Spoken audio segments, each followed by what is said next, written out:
क्या कभी ऐसा महसूस हुआ है कि हमारी रोजमर्रा की जो भागदौड़ है, उसके ठीक नीचे हमारे होने की एक और ज्यादा गहरी परत है?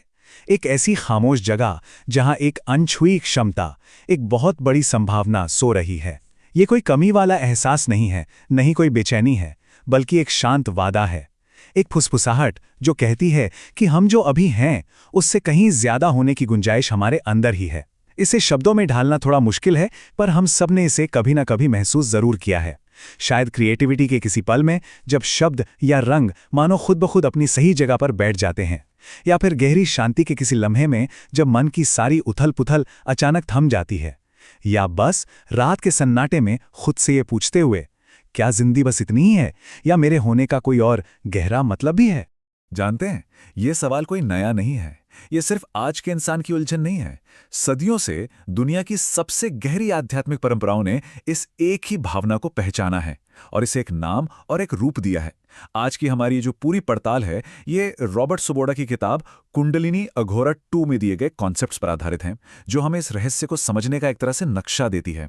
ये बताती है कि हमारे अंदर छिपी ये जो क्षमता है, ये सिर्फ कोई कल्पना नहीं, बल्कि शायद इंसान की चेतना की सबसे बड़ी खोजों में से एक है। और उस खोज का नाम है कुंडलिनी शक्ति।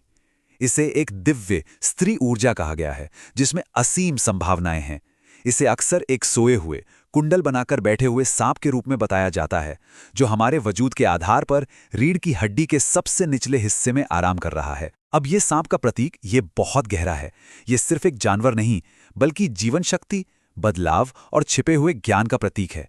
जरा सोचिए, एक छोटे से बीज में एक विशाल पेड़ बनने की पूरी क्षमता होती है। ठीक उसी तरह ये सोई हुई ऊर्जा हमारे अंदर ब्रह्मांड की चेतना को जगाने की शक्ति रखती है। ये सो रही है, पर खत्म नहीं हुई है, बस सही वक्त का इंतजार कर रही है। तो सवाल ये उठता है ना, कि क्या ये सिर्फ एक खूबसूरत कहानी है, एक पुराना मिथक जो हमें इंस्पायर करने के लिए बनाया गया है, या फिर ये हमारे अपने स्वभाव के बारे में, हमारी चेतना के पूरे स्ट्रक्चर के बारे में एक बुनियादी सच है? क्या यह मुमकिन है कि हम सबके अंदर सच में एक ऐसी शक्ति सोई हुई है जो हमारी आम समझ से बिल्कुल परे है? और अगर ऐसा है, तो इसका हमारी आपकी जिंदगी के लिए मतलब क्या है? ये हमारी रोजमर्रा की जिंदगी को कैसे बदल सकती है? तो इस रहस्य को परत दर परत खोलेंगे कैसे? हम एक सफर पर निकलेंगे, 5 पड़ाव वाले। सबसे पहले हम देखेंगे कि ये कुंडलित शक्ति असल में है क्या। फिर हम अपनी ही जिंदगी में इसकी गूंज को सुनने की कोशिश करेंगे। इसके बाद हम चेतना की उस भीतरी नदी का नक्शा देखेंगे जहां ये बहती है। फिर हम उस पवित्र मिलन को समझेंगे जो इस यात्रा की असली मंजिल है। और आखिर में जानेंगे कि कैसे ये सब अनुभव करने के बाद दुनिया को देखने की हमारी नज़र ही बदल जाती है। तो चलिए पहला कदम उठाते हैं। अब बात करते हैं उस गूंज की जो हमारी जिंदगी में सुनाई देती है। हम अक्सर सोचते हैं कि ऐसी आध्यात्मिक बातें हमारे रोजमर्रा की जिंदगी से बहुत दूर की चीजें हैं, पर क्या सच में ऐसा है? या फिर ये शक्ति, ये कुंडलिनी कोई दूर का रहस्य नहीं, बल्कि हमारे हर दिन के अनुभवों में छिपी एक मामूली सी सच्चाई है? चलिए इन असाधारण पलों को अपने साधारण जीवन में ही खोजते हैं। हमें बस ध्यान से सुनना और महसूस करना सीखना होगा। कभी ऐसा हुआ है कि हम किसी काम में इतने डूब गए कि वक्त का, भूख प्यास का, यहां तक कि खुद का भी पता नहीं चला, जब हम और हमारा काम एक हो गए? साइकोलॉजिस्ट्स इसे फ्लो की अवस्था कहते हैं। ये उसी गहरी ऊर्जा की एक झलक है।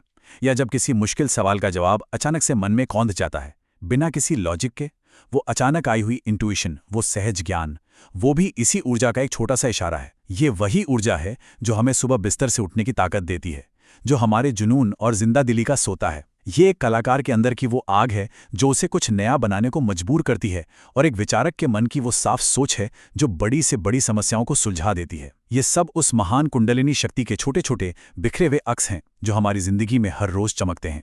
और यहीं पर सबसे जरूरी बात समझने वाली है। असली सवाल ये नहीं है कि इस ऊर्जा को कैसे पाया जाए या इसे कैसे हासिल किया जाए, जैसे ये कोई बाहर की चीज हो। असली सवाल ये है, उस क्षमता को कैसे समझा जाए जो पहले से ही हमारे अंदर मौजूद है। ये कुछ नया बनाने के बारे में नहीं है, बल्कि जो पहले से ढका हुआ है उसे उजागर करने के बारे में है। ये एक ऐसी प्रक्रिया है जिसमें जबरदस्ती की कोई जगह नहीं, बल्कि समझ, धैर्य और समर्पण की जरूरत है, ताकि ये शक्ति खुद ब खुद सही समय पर सही तरीके से प्रकट हो सके। तो अगर ये ऊर्जा हमारे अंदर ही है, तो ये रहती कहाँ है? इसका रास्ता क्या है? देखिए, प्राचीन योगियों ने जैसे कोई भूगोल का जानकार धरती का नक्शा बनाता है, ठीक वैसे ही हमारे अंदर की दुनिया का एक नक्शा तैयार किया, हमारे सूक्ष्म शरीर का नक्शा। ये ऊर्जा और चेतना का एक बहुत ही कॉम्प्लेक्स नेटवर्क है, और इस नक्शे को समझने का सबसे अच्छा तरीका है इसे एक नदी के सिस्टम की तरह देखना, जो हमारे अंदर बहती है। इस नदी के सिस्टम का सबसे जरूरी हिस्सा है सुषुम्ना नाड़ी। ये हमारी मुख्य सेंट्रल एनर्जी चैनल है, जो रीढ़ की हड्डी के साथ साथ नीचे से ऊपर की ओर जाती है। आप इसे उस मुख्य नदी की तरह सोच सकते हैं जिसमें जब कुंडलिनी शक्ति जागती है तो उसका बहाव होता है। ज्यादातर समय ये चैनल लगभग सोया हुआ रहता है। ये चेतना का वो हाईवे है जो आमतौर पर खाली रहता है, लेकिन जब सही समय आता है तो यही हमें हमारे स्रोत तक वापस ले जाता है। इस सुषुम्ना नदी के किनारे कई खास पड़ाव हैं, कई संगम हैं। ये चेतना के शक्तिशाली भंवर हैं जिन्हें चक्र कहा जाता है। ये सिर्फ एनर्जी सेंटर्स नहीं हैं, बल्कि ये हमारी साइकोलॉजिकल और स्पिरिचुअल अवस्थाओं के प्रतीक हैं। हर चक्र हमारे अनुभव के एक अलग पहलू को दिखाता है, हमारी सबसे बुनियादी जरूरत से लेकर हमारी सबसे ऊंची आध्यात्मिक इच्छाओं तक। तो इस नदी के किनारे कौन-कौन से पड़ाव आते हैं और हर पड़ाव पर होता क्या है? जब कुंडलिनी जागती है तो उसकी यात्रा इसी सुषुम्ना नदी में ऊपर की तरफ शुरू होती है। ये एक तीर्थ यात्रा है जो हर पड़ाव पर हमें साफ करती है। सफर शुरू होता है अस्तित्व की जड़ से, मूलाधार चक्र से, जहां हमारी सुरक्षा और इस दुनिया में जीने की बुनियादी जरूरतें बसती हैं।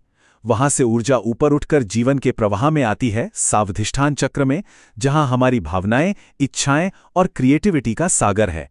फिर ये पहुंचती है शक्ति के केंद्र में, मणिपुर चक्र में, जहां हमारी इच्छा शक्ति और हमारी पहचान बनती है।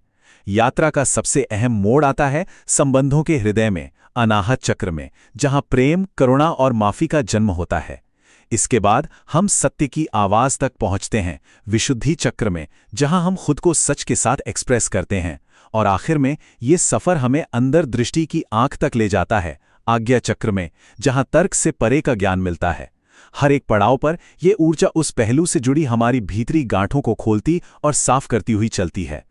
और एक बार फिर ये समझना बहुत जरूरी है कि ये कोई अलौकिक शक्तियां हासिल करने की दौड़ नहीं है। नहीं, ये एक धीमी, गहरी सफाई की प्रक्रिया है। ये हमारे अंदर जमे हुए डर, पुरानी दर्दनाक यादों, हमें सीमित करने वाले विश्वासों और बुरी आदतों की रुकावटों को साफ करने जैसा है। सोचिए, जैसे एक नदी के तल से सानों से जमी हुई गंदगी और पत्थर हटाने से पानी का बहाव बिल्कुल साफ और आसान हो जाता है। ठीक वैसे ही इन साइकोलॉजिकल रुकावटों को हटाने से हमारी चेतना का बहाव भी सहज और शक्तिशाली हो जाता है। बिना तैयारी के इस ऊर्जा को जगाने की कोशिश करना बहुत खतरनाक हो सकता है।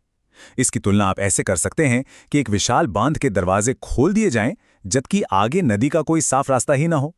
तो क्या होगा? पानी किनारों को तोड़कर हर तरफ तबाही मचा देगा। ठीक इसी तरह अगर हमारा मन और शरीर तैयार नहीं है और हमारी साइकोलॉजिकल रुकावटें वैसी ही हैं, तो ये शक्तिशाली ऊर्जा हमारे सिस्टम में उथल-पुथल मचा सकती है, जिससे गंभीर मानसिक और शारीरिक परेशानियां हो सकती हैं। इसीलिए परंपराओं में हमेशा तैयारी, शुद्धिकरण और एक सही मार्गदर्शक के महत्व पर इतना जोर दिया गया है। तो अगर ये यात्रा सिर्फ शक्तियों के लिए नहीं है और इसमें खतरे भी हैं, तो फिर मंजिल क्या है? इस सफाई का, इस ऊपर उठने का आखिरी मकसद क्या है? इसका जवाब किसी शक्ति में नहीं, बल्कि एक पवित्र मिलन में छिपा है, ब्रह्मांड के दो सबसे बुनियादी सिद्धांतों के मिलन में। ये दो सिद्धांत हैं, शक्ति और शिव। शक्ति सृष्टि की ऊर्जा है। ये गतिशील है, एक्टिव है, हमेशा बदलती रहती है। ये वो सब कुछ है जो हम अनुभव करते हैं, हमारे विचार, हमारी भावनाएं, ये दुनिया, ये पूरा ब्रह्मांड। इसे कह सकते हैं कि ये नृत्य है। दूसरी तरफ शिव चेतना का आकाश है। वो स्थिर हैं, शांत हैं, सिर्फ देखते हैं। वो खालीपन है जिस पर शक्ति का नृत्य होता है। वो नर्तक हैं जो नृत्य से प्रभावित नहीं होते। शक्ति स्त्री तत्व है और शिव पुरुष तत्व।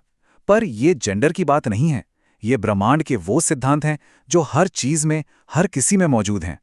हमारी जो साधारण रोजमर्रा की चेतना है, उसमें ये दोनों सिद्धांत हमें अलग अलग महसूस होते हैं। हमें अपनी ऊर्जा, मतलब अपनी भावनाएं, अपने काम एक चीज लगती है, और हमारी जागरूकता, वो हिस्सा जो इन सबको देखता है, वो दूसरी चीज लगती है। हम खुद को नृत्य और नर्तक के बीच बटा हुआ महसूस करते हैं। हम सबने इस बंटवारे को महसूस किया है। एक हिस्सा जो काम करता है, महसूस करता है, और दूसरा हिस्सा जो चुपचाप बस देखता रहता है। यही अलगाव हमारे अधूरेपन और संघर्ष की भावना की जड़ है। हमारे अंदर के नक्शे में इस शुद्ध चेतना यानी शिव का पता हमारे सिर के सबसे ऊपरी हिस्से पर है। इसे सहस्रार चक्र या 1000 पंखुड़ियों वाला कमल कहा जाता है। ये वो पॉइंट है जहां हमारी व्यक्तिगत चेतना ब्रह्मांड की चेतना से मिलती है। ये हमारी अंदरूनी तीर्थयात्रा का आखिरी धाम है। अब हम पूरी तस्वीर देख सकते हैं। कुंडलिनी की ये तीर्थयात्रा असल में शक्ति की यात्रा है, जो अपने स्रोत शिव से दोबारा मिलने के लिए ऊपर उठ रही है। ये ऊर्जा का चेतना से मिलन है। ये सृष्टि की एक्टिव पावर का अपने शांत साक्षी स्वभाव में वापस मिल जाना है। ये हमारे ही अंदर नृत्य और नर्तक का एक हो जाना है। और इस मिलन का नतीजा है मुक्ति। किस चीज से मुक्ति? उस भ्रम से मुक्ति कि हम एक छोटे अलग थलग इंसान हैं जो इस दुनिया में अकेले संघर्ष कर रहे हैं। ये उस मैं के भ्रम से मुक्ति है जो हमेशा डरा हुआ, अधूरा और असंतुष्ट महसूस करता है। इस मिलन में ये एहसास होता है कि हम अलग नहीं हैं, बल्कि हम उसी एक चेतना और ऊर्जा की अभिव्यक्ति हैं जो पूरे ब्रह्मांड में फैली हुई है। लेकिन जब ये अंदरूनी मिलन होता है तो असल में होता क्या है? क्या आसमान का रंग बदल जाता है? नहीं, दुनिया नहीं बदलती। दुनिया को देखने वाली आंखें बदल जाती हैं। ये बाहर का नहीं, अंदर के नजरिए का एक ऐसा बदलाव है जिसकी कोई तुलना नहीं हो सकती। ये एक अद्भुत विरोधाभास है। सब कुछ बदल जाता है और फिर भी कुछ भी नहीं बदलता। दुनिया वही रहती है, वही लोग, वही हालात, वही सुख और दुख, लेकिन उनके साथ हमारा रिश्ता हमेशा के लिए बदल जाता है। जिस चीज से पहले गुस्सा आता था, अब शायद उस पर गहरी करुणा महसूस हो। जिस चीज से पहले डर लगता था, अब शायद उसमें खेल दिखाई दे। बाहरी दुनिया एक शीशे की तरह बन जाती है जो अंदर की शांति और एकता को ही दिखाती है। ये जो अंदरूनी बदलाव है, ये कई तरह से महसूस होता है। एक ऐसी गहरी शांति उतर आती है जो बाहरी हालात पर डिपेंड नहीं करती। एक पूरेपन का एहसास होता है, जैसे घर आ गए हों, जहां कुछ भी पाने या खोने का डर नहीं रहता। मन का शोर थम जाता है और उसकी जगह एक खामोशी ले लेती है। फिर हर चीज में, अच्छे में, बुरे में, सुख में, दुख में, उसी एक दिव्य नृत्य की झलक दिखाई देने लगती है। और सबसे बढ़कर हम डर से आज़ाद होकर पहली बार सही मायनों में इसी पल में जीना सीख जाते हैं। आखिर में ये जो कुंडलित सर्प है, ये सिर्फ एक रहस्यमयी ऊर्जा नहीं है, ये एक वादा है, ये एक विश्वास है कि हर इंसान के अंदर, चाहे उसका बैकग्राउंड या हालात कुछ भी हों, असीम चेतना और अनंत शांति की एक सोई हुई क्षमता मौजूद है। ये हमारा जन्मसिद्ध अधिकार है। ये हमारे वजूद का सबसे गहरा सच है जो बस उजागर होने का इंतजार कर रहा है। तो ये पूरी पड़ताल हमें एक आखिरी सवाल पर लाके छोड़ देती है। ये सवाल किसी और के लिए नहीं, बल्कि हमारे अपने लिए है। इस शोरगुल भरी दुनिया से परे, अपनी तमाम चिंताओं और इच्छाओं के नीचे, अपने होने के उस शांत केंद्र में इस वक्त कौन सी सोई हुई क्षमता इंतजार कर रही है?